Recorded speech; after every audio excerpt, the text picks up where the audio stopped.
Wherever you go, the Jews have fallen out of the race in wanting to convert us. They have made the religion a racial religion.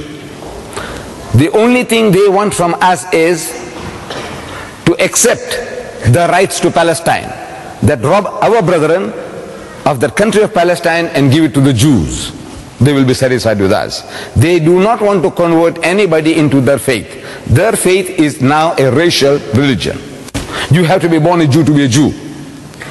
And in case you fall in love with a Jewish girl, and if she is particular, she wants you to be converted. So you'll have to go through all the processes, and eventually you are circumcised and converted. You'll still remain a third-grade Jew. They do not accept you. They want political recognition. That's all. But the Christian is foremost in wanting to change our people, to convert our people to his way of life. And in that there are more than 1,000 different churches and denominations. Each and every one is looking for converts. The majority of my brethren that I see before me here seem to hail from the Indo-Pakistan subcontinent, the undivided India. That's what I see. Now, the first experience we had of this challenge or this opposition was soon after the British conquest of India. When the British conquered India, they realized that at any time anybody will give them trouble, it will be the Muslims. Because power, rule, dominion was wrenched out of their hands, and they were a militant people. Sooner or later they will aspire to get power once more again.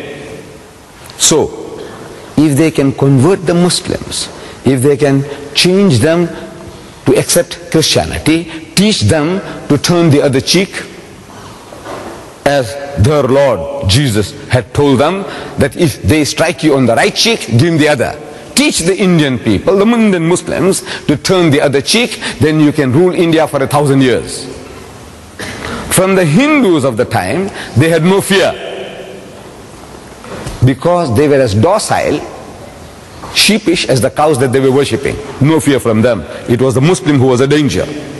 So they went out on their mission into India of wanting to convert our people, the Muslims of India. And they started pouring in the missionaries into India like frogs in the rainy season. And they started challenging the Muslims to public debates. At first the Muslims were reluctant. These people had just conquered us. If we speak a bit too militantly, they might capture you and send you to the Andaman Islands, Kala Pani, black waters, like Robben Island in South Africa. Talk too much, Robben Island. Talk too much, Andaman Islands. You want to go there? No. So mom is the word, keep quiet. But now the missionaries, they started mastering our language. They learned Urdu, and they started challenging the Muslims to debates in Urdu.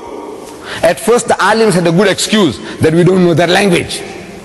Now they say, look, Maulana Sahib, they want to speak to us in our language. So the younger generation persuaded Maulana Abdul Aziz of Delhi to accept this challenge. And there was a reverend founder from Britain, an Englishman, reverend founder, who was taking a lead in this jihad against the Muslims of India. And a debate takes place in Delhi. And according to reports, I was reading in the Izharul Haq, a beautiful book which brought me to this position here. That book gave me the knowledge that brought me into confrontation with the Christians and to be able to start discussing and having dialogues with them. So in that book I'm reading that this debate takes place and 100,000 people gathered. I don't know how sound was carried on those days, because there was no microphones and no loudspeakers. But perhaps people vicariously, from the distance they can see and they can hear something, and people pass it on and say, Mauli Sahib ne yu mara, and founder ne ye kaha, something like this, like that. They gave an uppercut, and everybody is satisfied. So the debate starts, with the reverend suggesting to the Maulana, said, Maulana Sahib, get started. In Urdu, get started. Shuru kijiye.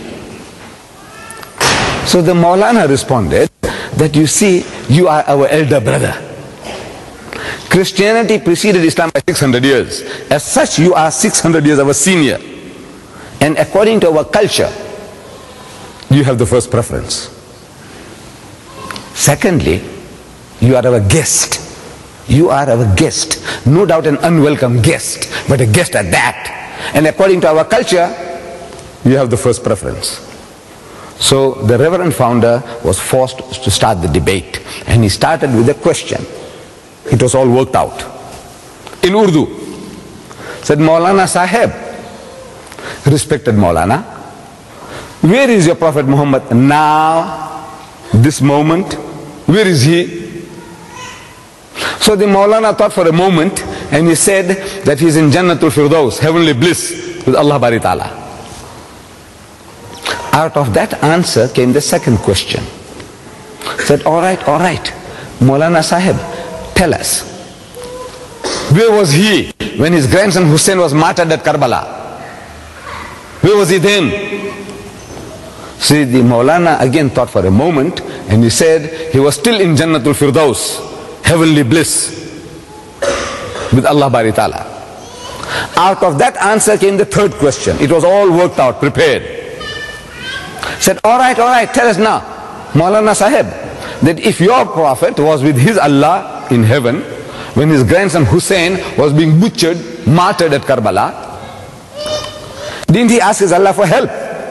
Ya Bari Ta'ala, look what they're doing to my grandchild, please help him out of his difficulty. Didn't he cry out for help to Allah? And there was a long pause. Long pause. And the Reverend couldn't hold his peace. Says, come on, started banging his feet, come on. Didn't he ask his Allah for help? So the Maulana said, yes, he did. And so what did he say? What did Allah say? Because we know he wasn't helped. What did he say? And there was an inordinate pause, an extra long pause. And again, the Reverend couldn't hold his peace, started stamping his feet, said, come on. He thought he had the kill. And the people also felt, कि Maulana ne mara diya. Maulana got us chopped off. Khatam kara diya hame. Says, come on. So the Maulana says that Allah cried. Allah ne ro diya. So what? Allah cried? He says, yes, Allah cried. He said, I couldn't save my own son Jesus. How can I save your grandson?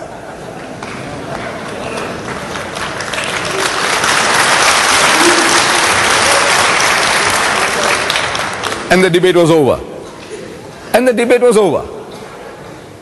You see, it was only a matching of the wits. It has nothing to do with facts. This is one trying to be cleverer than the other. As the saying goes, that twice armed is he whose cause is just. If you are on the right path, your strength is double because you know you're fighting for your rights. Twice armed is he whose cause is just. But thrice armed is he who gets in first. Like our Jewish cousins every time. You know, we go into battle in 48, the guy gave us a hand. 56, he gave us a knockout. 67, another knock. For the first time the Muslims took the initiative was in 1973. And again, with the help of America, the Jews were able to restrain us. See? But the guy is getting in first. So now you are in the right. But the guy gets in first. He knocks you out.